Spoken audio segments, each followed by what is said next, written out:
आज हम देखेंगे क्लास 8 की वर्कशीट नंबर 6 और सब्जेक्ट क्या है मैथ्स। और इसमें हमारा टॉपिक कंटिन्यू हो रहा है linear equation in one variable. ठीक है, तो आज हम देखेंगे रियल लाइफ से रिलेटेड सिचुएशंस को हम कैसे इक्वेशंस में बना पाते हैं, कन्वर्ट कर पाते हैं। Let's see.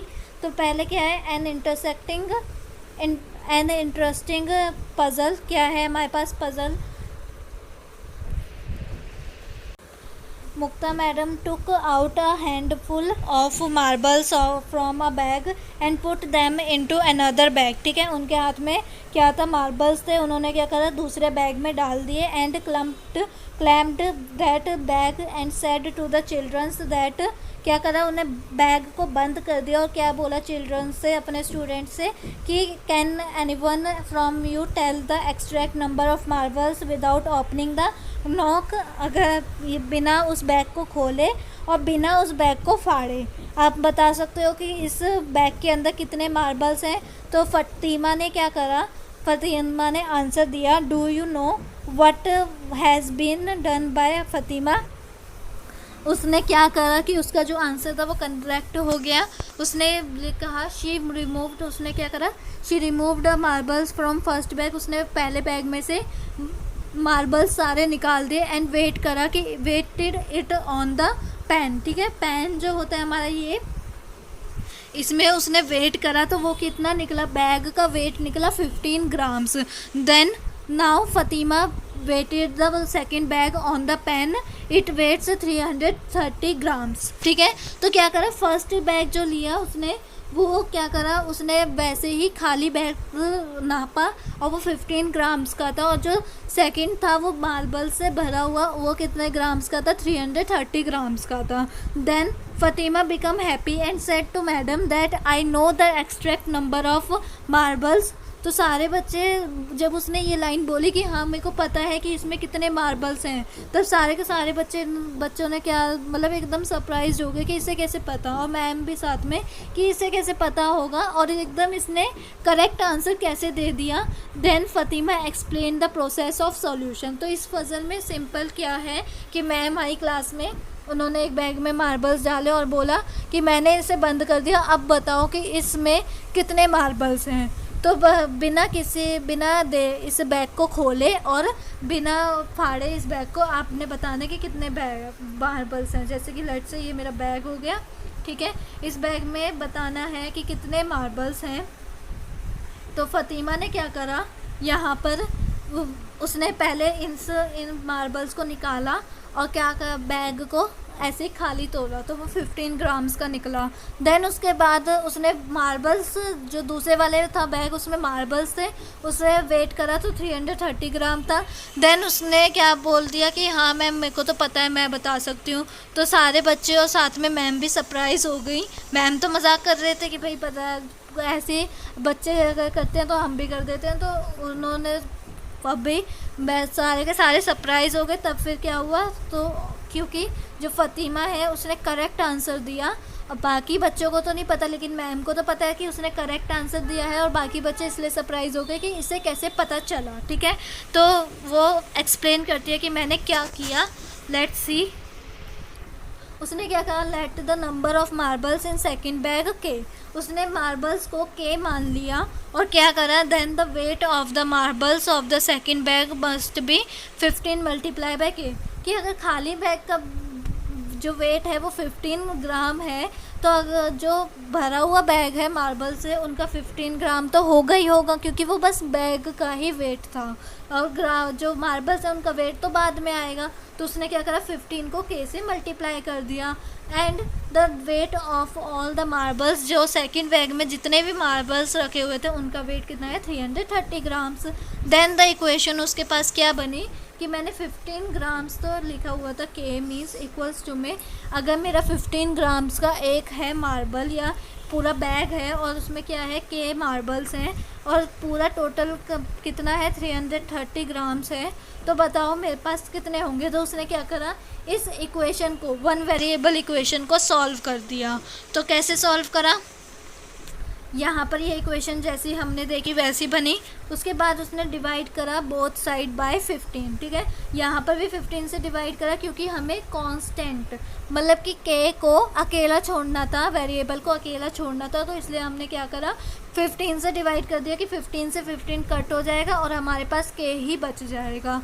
तो उसने 15 से 15 कट करने के लिए दोनों तरफ 15 से क्या करा डिवाइड करा। अब कुछ बच्चे सोच रहे होंगे कि क्यों भाई हम एक तरफ भी कर सकते थे, हमें एक ही तरफ तो 15 को हटाना था, लेकिन हमारा यहाँ पर रूल क्या कहता है इक्वेशन का, हमने प्रीवियस में देखा था कि अगर आप एक तरफ कोई चीज़ कर रहे हो तो दूसरी तरफ भी आपको वो ही करनी पड़ेगी। मतलब अगर आप इक्वल्स टू की एक साइड कोई कुछ कर रहे हो, डिवाइड मल्टीप्लाई कोई भी ऑपरेटर लगा रहे हो, तो दूसरी साइड भी आपको वो ही ऑपरेटर लगाना पड़ेगा। तो यहाँ पर उन्होंने वही करा कि 15 अगर एक तरफ 15 से डिवाइड करा तो दूसरी तरफ भी करा, और वहाँ पर क्या आ गया, अगर जब उसे सॉल्व कर लेती है फ़ातिमा तो क्या आंसर आया, के की वैल्यू आ गई 22, ठीक है। आप 330 को डिवाइड करोगे 15 से तो आपका आंसर आ जाएगा 22। It's really an enjoyable puzzle, ठीक है। आपको भी मज़ा आया होगा कि कैसे निकाल सकते हैं। तो इसका कंक्लूजन क्या निकला, we saw that pen is a symbol of, ये जो पेन है ये क्या है, इक्वालिटी का सिंबल है in order to balance equation, ठीक है। ताकि यहाँ पर हमारे पास एक आ जाए और यहाँ पर मेरे पास दूसरी आ जाए और वो इक्वल हो, ठीक है। आंसर अगर उस वैल्यू में अगर मैं 22 पुट कर देती हूँ, मैं के की जगह 22 पुट करती हूँ इसमें, तो मेरा आंसर क्या आना चाहिए 330 ही आना चाहिए। अगर मैं 15 मल्टीप्लाई बाय 22 करती हूँ तो मेरा आंसर 330 ही आएगा, ठीक है। अब आते हैं नेक्स्ट एग्जाम्पल देखते हैं इसका। तो इसमें यही था कि अगर आप एक साइड कोई भी ऑपरेशन यूज़ कर रहे हो, प्लस माइनस मल्टीप्लाई डिवाइड, तो आप वो दोनों साइड ही करोगे, ठीक है, एक साइड नहीं करोगे। एग्जाम्पल देखते हैं, Ravi has 5 more pencils than Meena, ठीक है। रवि के पास कितनी पेंसिल्स है, 5 ज़्यादा है रीमा के। तो अगर मेरे को रीमा की पेंसिल्स पता चल जाएंगी तो मैं रवि की निकाल लूँगी। तो उनके पास टोटल कितनी है, if both of them have 19 pencil in all, उनके पास टोटल तो 19 पेंसिल है। And then how many pencils Ravi and Meena have, ठीक है। तो अगर मेरे को मीना की पता चल जाए तो मैं रवि की निकाल लूँगी क्योंकि टोटल उनके पास 19 है। तो मैंने यहाँ पर क्या देखा कि अगर मीना की मैं x मान लेती हूँ, m से डिनोट कर रही हूँ मीना, उसकी मैं x मान लेती हूँ, या पेंसिल है तो p मान लेती हूँ, तो रवि की मेरी अपने आप निकल के आ जाएगी कि x प्लस p नहीं, p प्लस 5, कि p अगर मीना की है तो उसमें +5 कर दोगे तो रवि की निकल के आ जाएगी, है ना। क्वेश्चन में भी यही बोला गया है। और टोटल कितनी है, 19 है। तो टोटल का मतलब क्या होता है, हमारे पास हमने देखा था सम करना, एडिशन करना, मीन्स कि अगर हम यहाँ पर p+p+5 लिखेंगे इक्वल्स टू में 19 करेंगे और इस इक्वेशन को मैं सॉल्व करूँगी तो मेरे पास p की वैल्यू निकल के आ जाएगी, और वो मेरी क्या हो गई, वो मेरी होगी p निकल के आ जाएगा। p हमने क्या माना था, मीना की पेंसिल्स, ठीक है। तो जब मैंने इस इक्वेशन को सॉल्व करा तो मेरे पास क्या है, p+p+5 इक्वल्स टू में 19।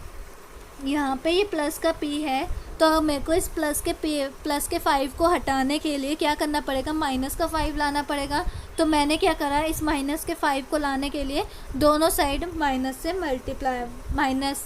-5 ले आई, तो +p+p+5 -5 अगर एक साइड लाई हूँ तो दूसरी साइड भी लाना पड़ेगा, तो -5, ठीक है। अब मैं इसे सॉल्व करूँगी तो ये मेरा कैंसिल हो जाएगा, और 19 में से मैंने 5 माइनस करा तो मेरे पास कितना आ जाएगा, 14। और p प्लस p कितना हो जाएगा, 2p, 1p plus 1p 2p आ जाएगा। और 2p अगर यहाँ पर मेरा मल्टीप्लाई में है तो मैं क्या करूँगी, इधर डिवाइड में लेके आऊँगी, है ना, डिवाइड में ही तो लेके आऊँगी इधर मैं क्या करूँगी, डिवाइड में ही लेके आऊँगी। अगर मेरे पास 2p इक्वल्स टू में क्या है, 14 है, तो अगर मैं क्या कर रही हूँ, 2 से दोनों तरफ डिवाइड कर रही हूँ तो मेरा आंसर क्या आएगा, p की वैल्यू आ जाएगी 7, ठीक है। तो ऐसे ही हमें इन इक्वेशंस को सॉल्व करना है। अब आते हैं नेक्स्ट पे। तो we observe from the above example that we can convert one side और लेफ़्ट साइड को हम क्या कर सकते हैं, कन्वर्ट कर सकते हैं राइट साइड में। वो कैसे, अगर इक्वल्स टू है, यहाँ पे मेरी L है, यहाँ पे मेरी R है, मीन्स ये लेफ्ट हैंड साइड है, ये मेरी राइट हैंड साइड है, इक्वल्स टू के अगर हम देखें तो अगर यहाँ पर मेरा कोई चीज़ माइनस में है तो मैं इधर आके प्लस कर सकती हूँ, अगर इधर मेरा कोई चीज़ प्लस में है तो इधर आके मैं माइनस कर सकती हूँ, अगर इधर मेरी कोई चीज़ मल्टीप्लाई हो रही है वेरिएबल के साथ तो मैं इधर आकर डिवाइड में लेके आ सकती हूँ, और इधर डिवाइड में हो रहा है तो इधर आके मैं मल्टीप्लाई में लेके आ सकती हूँ। तो क्या हो रहा है, इंटरचेंज हो जा रहे हैं साइन, अगर प्लस तो माइनस, माइनस है तो प्लस, मल्टीप्लाई है तो डिवाइड, डिवाइड है तो मल्टीप्लाई। तो इसमें यही लिखा हुआ है जो मैंने आपको बता दिया है। क्या, अगर LHS साइड प्लस होगी तो मेरे को अगर RHS साइड लेके आनी पड़ेगी वो चीज़, तो मैं माइनस में ले आऊँगी, ठीक है। वेरिएबल्स के साथ अगर प्लस होगी वो कोई भी नंबर तो मेरे को RHS साइड लाना हो तो मैं माइनस में ले आऊँगी, साइन चेंज हो जाएगा। अगर माइनस में होगी तो प्लस में, मल्टीप्लाई अगर कोई वेरिएबल के साथ नंबर मल्टीप्लाई हो रहा है और मेरे को RHS साइड लेके आना है वो नंबर, तो मैं डिवाइड में लेके आ जाऊंगी, ठीक है। अगर आपको नहीं समझ में आया तो हम ये जो क्वेश्चंस हैं ये सॉल्व करेंगे, इससे आपको अच्छे से समझ में आ जाएगा। Let's see. तो हम यहाँ पर एक एक करके क्वेश्चन देखते हैं। क्वेश्चन नंबर 1 क्या कह रहा है हमसे, ठीक है, फर्स्ट लिख देते हैं यहाँ पर। क्वेश्चन नंबर 1 वो क्या कह रहा था, y - 7 इक्वल्स टू में क्या है 27, ठीक है। तो ये हमारा एक पूरा क्वेश्चन है फर्स्ट वाला आपके वर्कशीट में। तो हम इसे कैसे सॉल्व करेंगे, पहले हम क्या करते हैं, इसे छोटा छोटा लिख लेते हैं ताकि पूरा हमारा क्वेश्चन आ जाए। तो फर्स्ट क्या था हमारे पास, y + 7, y - 7 तो है ना, y - 7 इक्वल्स टू में 27। तो हमने यहाँ पर क्या देखा, अगर मैं ये मेरी क्या है, ये मेरी है RHS साइड, मतलब लेफ़्ट साइड है ना, ये मेरी लेफ़्ट साइड है और ये मेरी राइट साइड है। तो अगर मेरे को कोई माइनस का जो है नंबर वो मेरे को दूसरी साइड लेके जाना है, कहाँ पर, RHS साइड लेके जानी है, राइट साइड लेके जानी है इक्वल्स टू के, तो मैं क्या करूँगी, मैं इसे क्या कर दूँगी, प्लस का ले आऊँगी, है ना। या अगर माइनस, मेरी RHS लेफ़्ट साइड अगर माइनस का होगी तो RHS साइड क्या हो जाएगी, प्लस में हो जाएगी। तो मेरा यहाँ पर क्या हो जाएगा, y इक्वल्स टू में 27 + 7, ठीक है। यहाँ पे क्या था, माइनस में था, तो इधर आके क्या हो जाएगा, प्लस में हो जाएगा। तो y की वैल्यू क्या निकल के आ गई हमारे पास, 7 + 7 14 + 1 अगर ऊपर कैरी किया तो 34 मेरी y की वैल्यू निकल के आ गई। हमने इधर करा क्या, देखो हमने यहाँ पर क्या करा है कि सबसे पहले देखो क्या करा, y - 7 इक्वल्स टू में 27 गिवन था, ठीक है। ये हमें क्वेश्चन गिवन है। अब इसमें से मेरे को क्या करना था, y को अकेला छोड़ना था, ठीक है, y को वेरिएबल को अकेला छोड़ना था ताकि मेरी y की वैल्यू निकल के आ जाए। अब यहाँ पर था -7, अगर मैंने LHS से मैं RHS लेके जाऊँगी, -7 को ट्रांसपोज करूँगी तो मेरा क्या हो जाएगा, +7 हो जाएगा। तो मैंने क्या करा, दूसरी साइड ले गई और +7 कर दिया, और तो मेरा 27 + 7 कितना आ जाएगा, आपने बस सिंपल इसे प्लस करना है तो आ जाएगा हमारा आंसर 34, और वो हमारी y की वैल्यू निकल के आ जाएगी। अब आते हैं सेकंड क्वेश्चन पे। तो सेकंड क्वेश्चन हमसे क्या कह रहा है, लेट्स सी कि 7 बाय 2l इक्वल्स टू में 2/7। ये जो l है ये हमारे पास वेरिएबल है, ठीक है, इट्स अ वेरिएबल। तो इसे हमें अगर सॉल्व करना है तो हम कैसे करेंगे, इधर करके नहीं दिखाते हैं, 1 मिनट रुको। तो क्या है हमारे पास, 7/2l इक्वल्स टू में 2/7। तो हमने यहाँ पे क्या देखा था, प्लस होगा तो माइनस में चला जाएगा, माइनस होगा तो प्लस में चला जाएगा, मल्टीप्लाई होगा तो डिवाइड में, डिवाइड होगा तो मल्टीप्लाई में। तो ये हमारे पास क्या है, डिवाइड हो रहा है ना, ये इधर 7l से डिवाइड हो रहा है 2, तो हम यहाँ पे क्या करेंगे, इसे अगर उधर लेके जाएंगे तो ये मल्टीप्लाई में हो जाएगा, ठीक है। तो मैं यहाँ पे क्या कर रही हूँ, 7l लिख रही हूँ इक्वल्स टू में 2/7 × 2, ठीक है। देन उसके बाद अब मैं इसे सॉल्व करूँगी तो 7l इक्वल्स टू में क्या आ जाएगा, 2 × 2 = 4 होता है। हमने फ्रैक्शंस को देखा है कैसे सॉल्व करना है, 4/7 हो जाएगा। अब ये 7 क्या है, मल्टीप्लाई में है, तो उधर आके क्या हो जाएगा, डिवाइड में हो जाएगा, है ना, डिवाइड में हो जाएगा। मल्टीप्लाई में तो डिवाइड है तो मल्टीप्लाई। तो एल की वैल्यू क्या आ जाएगी हमारे पास, 4 डिवाइडेड बाय 7 मल्टीप्लाई बाय 7। तो क्या हो जाएगा, एल की वैल्यू निकल के आ जाएगी, एल की वैल्यू निकल के आएगी 4/7 मल्टीप्लाई बाय 7 49। तो हमारी एल की वैल्यू आएगी 49। तो ये हमारी आ गई एल की वैल्यू कि 7, एल की वैल्यू आई 4/49। ठीक है, आई होप आपको समझ में आया होगा। अब आते हैं नेक्स्ट वाले पे, थर्ड वाला क्या है देखते हैं। तो थर्ड वाला पार्ट क्या है, 9u प्लस 2/7u, ठीक है, इक्वल्स टू में क्या है हमारे पास 4। तो अब हमें क्या करना पड़ेगा, इस u को सॉल्व करना पड़ेगा। तो करते हैं, पहले यहाँ पर देखो 1 होगा तो हम एलसीएम लेंगे, तो एलसीएम हमारा 7 आएगा। 7 मैंने एलसीएम लिया और इसे सॉल्व करना पड़ेगा। अब 7 9 से कितना होता है हमारे पास, तो अब देखो मेरे पास क्या है, 9 7 से 63 u एक प्लस 7 तो नीचे है ही, हमें ये एलसीएम करने वाला सॉल्व करना आता है। ठीक है, उसके बाद अब मैं इसे प्लस कर दूंगी और इस को 7 को मैं इधर ले जाऊंगी मल्टीप्लाई में। ठीक है, तो 63 प्लस 2 कितना हो जाएगा हमारे पास, 65 u इक्वल्स टू में 4 मल्टीप्लाई बाय 7 कितना हो जाएगा हमारे पास, बताओ। 4 मल्टीप्लाई बाय 7 28। तो 65 u इक्वल्स टू में हमारे पास क्या आएगा, 28।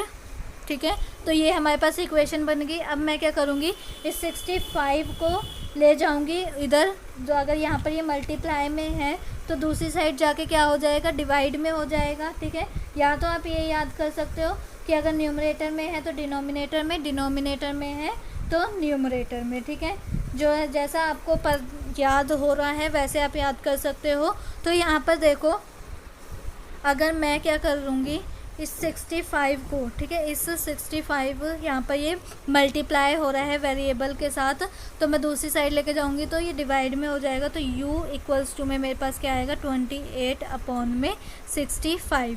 और ये एक टेबल में मतलब नहीं आते हैं या कट नहीं हो पाते हैं, तो इसलिए हम इसे ऐसे ही लिख देंगे। ठीक है, तो u की वैल्यू हमारे पास क्या आ गई, 28/65। ठीक है, तो ऐसे ही हमें सॉल्व करना है। अगर यहाँ पर देखो दोनों में ही u था तो मेरे को यहाँ पर एलसीएम लेना पड़ा प्लस करके, क्योंकि मैं ऐसे ही सीधा 7 को उस तरफ नहीं लेके जा सकती थी, एलसीएम लेके मैं लेके जा सकती थी, क्योंकि दोनों के डिनोमिनेटर में 7 होना चाहिए, तभी मैं दूसरी साइड उसे लेके जा पाऊँगी।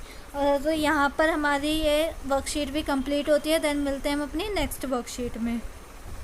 अगर आपको मेरी वीडियो अच्छी लगी और आप चाहते हो कि ऐसी वीडियोस और आती रहें तो इसे लाइक कीजिए, शेयर कीजिए एंड सब्सक्राइब करिए।